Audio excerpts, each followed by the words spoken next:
Hey everybody, Nick here, and today we're going to do a little disassembly and maintenance on this little guy right here. This is the Spyderco Caribbean LC200N pocket knife here. So, yeah, let's go ahead and pop this guy open. I am sort of hoping that we're going to be able to do everything from one side, but I'm also sort of suspecting we're not going to be able to do that. So, let's go ahead and pop this open. Full disclosure, sent to me by the Spyderco folks for review. They knew, as always, I'd be talking about the good, the great, the bad, the ugly, but they still sending it along. Oh, come on. Tell me you're not thread locked. Just tell me. Oh, you bastards. Okay, hold on. So this is the Taichung. This is a Taichung model, and unfortunately, I've noticed that the Taichung plant tends to, come on now, it's T9, tends to use a fair amount of thread locker. And it's not like the red stuff that's just not going anywhere. It requires a little bit of extra oomph. And so all I did here is I moved the, put a T8 driver here into this guy and took it from there, but alrighty. And then that little bit of extra torque was enough to get me over the edge, pop everything out. Case closed, problem solved, and it shouldn't be an issue here in the future, but it's a thing for the moment. So there you go. We stripping a little? Nah, okay. So anyways, there's that. Unfortunately, that is the big downside of the Taichung plant, as far as I'm concerned, is they are a little bit in love with their thread locker. And by the way, holy crap, is that love. Yikes, that's some thread lock love right there. All right, what's this guy like? You know what? I'm just going to go ahead and do it. So there we go. Really? You stripping out here? What are you doing? Come on. There we go. Partly it's the wear on my T8 driver here. Unfortunately, too many people using too much damn thread locker in the world. That's just a thing. You know, thread locker gets a bad rap from me. Because in my specific experience, it tends to be a bad thing. I'm never happy to see thread locker. But, you know, it has its uses, certainly. Okay. So now, hopefully, what I can do here is pop this scale right off. Ah, crap. This has a lanyard tube, and I'm wondering whether the lanyard tube is slightly peened open, which is just going to make my life more difficult. Well, what I'm going to do here actually first is get the blade out of play. And I'll go ahead and let the stop pin out of there too. Oh, look at that freaking stop pin, guys. It's nuts. Okay, now that I've got that out of place, what I can do is start working this guy apart a little bit here. Actually, I'm going to use a tool for this. This is the Rat Bastard, that's the name of the guy, the Enigma Pocket Probe. And I'm going to see if I can just use this to kind of pop things apart a little bit here. Come on. Guys. Okay. So we got this guy slightly popped out. That's nice. Come on. I really am thinking it's this lanyard hole here is causing some troubles. And unfortunately, I'm kind of marring up the G10 a little bit there. That's a shame. Okay, but yeah, we can see the lanyard tube that is starting to pop loose there. Let's pop this a little bit here. There we go. That's better. So that's popped out. And here's this. Oh, come on. And the lighters aren't even reflective. I'm sitting here wearing a freaking Batman mask, figuring this is going to be super reflective. And there's no... Okay, hold on. I got to take this thing off. Hot, heavy, freaking rubbery. Yeah, we're good. Alrighty, back at the ranch. So... Anyways... we've got this guy popped apart here, and what we can see here is actually interesting. So we get a nested line of construction. We know that much. I've actually sent a request to Spyderco to tell me what the steel is that's being used here on the inner surfaces. I'm kind of suspecting it's probably like LC200N or something, because this is meant to be one of their salty sorts of knives. And so, yeah, although it's not in the salt series technically. But anyway, so it's probably one of those along those lines. But what we can see here are actually some smart decisions in terms of overall construction. We have the nested liners, which are fine. The G10 is on top of them and very tightly fit to them, actually. That's kind of impressive, and specifically with these holes in the middle there. Works fine, though, no problem. What we can see here is this is a ceramic detent ball. This actually turned out to be one of the very few points on the Spyderco Spidey Chef, which is another knife in LC200N that was rusty, or at least that could rust. And so they've addressed that here in the Caribbean, which is really nice, actually. Not that it was a problem necessarily in the Spidey Chef, but they've made that upgrade to new Spidey Chefs, by the way, going forth. But yeah, it's kind of cool to see them doing that. What we can see here is a little bit of wear from where a jackass was trying to pry this guy apart, because the lanyard tube is very, very tight. Spyderco has a way of tight lanyard tubes that just, I don't know.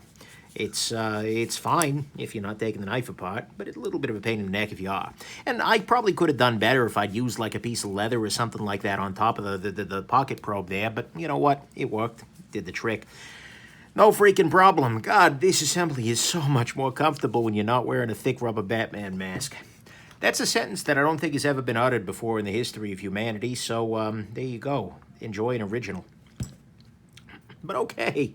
I kind of wonder what's going on. You know, look, the knife is pretty straightforward on the inside here. I'm just cleaning things out at this point. I kind of wonder what's going on in boardrooms, like of these companies. And like specifically when you're dealing with companies that actually, like a Spyderco or something like that, that actually have, you know, some self-respect. Like, I have to wonder whether there's like people going, are we really going to send this to a guy who's going to disassemble it wearing a Batman mask? Really? There have to be skeptics involved here. I mean, God knows there should be. But, you know, yet they make that decision. Like Sal Glesser's just sitting at home like, what did we do with our lives? But then again, you know, hey, why not, right? Alrighty, back at the ranch. Otherwise, it's a compression lock knife, which is cool. You can see here how that works, because when the knife is closed, the lock here, I'll install the lock pin, or the stop pin real quick, just so you can get a better sense of that. When the knife is closed, what you got here is this piece here is being compressed, the compression lock leaf, that is being compressed between the blade and the stop pin, which makes this very, very difficult to make close. Then when you shut it, it can slide down and the blade can rotate throughout its range of motion. It's cool. Phosphor bronze washes. I don't actually have a strong sense of the rust characteristics of phosphor bronze, but I gather it's fine. This was one that I was a little afraid they were going to go Teflon on, but they didn't. And, you know, I figure it's probably fine. I think bronze is used on ships a lot, so, you know, no biggie. Hey, fiance. She's back there doing stuff. Don't know what. Probably sketchy. Or more likely she's about to watch some English drama. But anyways, so we can see here there is the, or Outlander, I guess that's Scottish now. Anyways, yeah, what we can see here is relatively straightforward compression locky construction. This is built, by the way, like more like a lot of Spyderco's other knives, and less like the PM2, where that has kind of the screws on both sides going into a sandwiched pivot. This guy's got a posty pivot. One other thing to note is it's got this second stop pin down here that goes into this groove here. I'm going to be honest with you, I don't quite understand that. I'm not saying it's a bad thing remotely. I am barely qualified to comment on any knife-related aspect, but I gather it's just to give it a little bit more structural support, but I can't say I ever felt like they were like, oh my God, this thing's flimsy as... no. So, yeah, there's that. Here, we'll go ahead and put a little bit of this on here, and we can go ahead and drop this into position. I'm going to go ahead and put the stop pin right into here. Big old stop pin on this guy. I'm wondering if it's out of, like, titanium. Maybe these are titanium liners. Actually, I wouldn't be surprised. Yeah, I bet this is TI. Because why wouldn't it be? It's made in Taichung. And yeah, this is almost has to be TI. Okay, it has to be. What do I know? Anyways, but either way, just nice thick material there. I don't know what they're making that out of. Titanium stop pins are a thing, though, so sure, probably that. Otherwise, oh, lanyard tube. Yeah, put that in there, and we're good to go. Drop this all back together here. I'm gonna go ahead and get the back side of this popped into position here first. Maybe it's just a tight alignment issue, like tight tolerances or something like that. I don't know. Come on. I probably didn't do myself any favors by attacking that screw, you know, from both different sides here, you know, pulling one out on this side and one on... that may be part of what's causing my pain here, my suffering. But, you know, who knows? I'm going to just try and slowly get this guy back together. I'm going to try and avoid using brute force here. Just because, well, brute force is the solution to a very small subset of many problems. There we go. Now we're out of alignment again. All right. Come on. There we go. That's popped loose. We have to get these three things in precise alignment. We're so close here, guys. There we go. Hey, we're packed in, back together.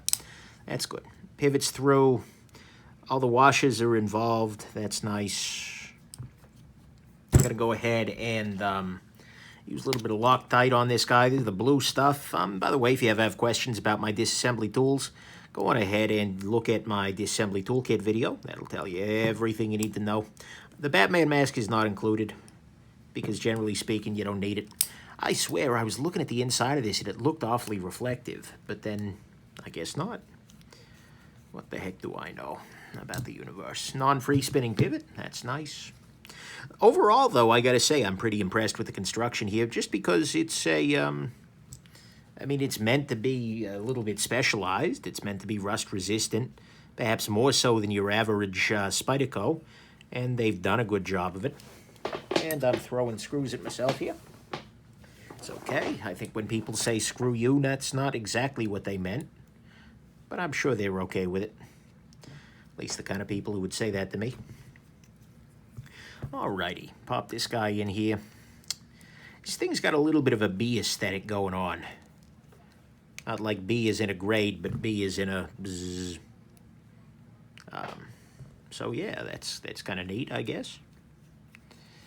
The price point might sting a little. Actually, I haven't looked up the price point yet. This guy was sent to me directly by Spyderco, and I do make a point whenever I can, that is, to do as much of my review as I can without actually knowing the price, because then at that point I have an idea of what this should be in my mind, and then, you know, when I'm doing the actual review, like, oh, okay, that's way too expensive, or no, that sounds about right. I'm hoping I see this guy come in at like 180 or 200. I think that would be a really solid, maybe for the Tai Chung construction, a little higher. Okay, right now I'm just testing blade play. There's a little tiny bit of play, so I'm going to tighten this up just a little. There we go. That's beautiful. No play. A little tight. But it's freshly lubricated, and I'm not sorry, not freshly lubricated, freshly cleaned out and lubricated. That too, I guess, but freshly produced is more what I'm interested in saying here. So it'll smooth out over time there. But for the most part, we are all good to go. See, this looks really freaking reflective on the inside there, but never mind. Anyways, so there you go. That's your Spyderco Caribbean. And nice knife, the titanium pocket clip from the looks of it. Nice knife. A lot of good going for it here. And hope you found this interesting. And have yourselves just an absolutely wonderful rest of your day. Bye now.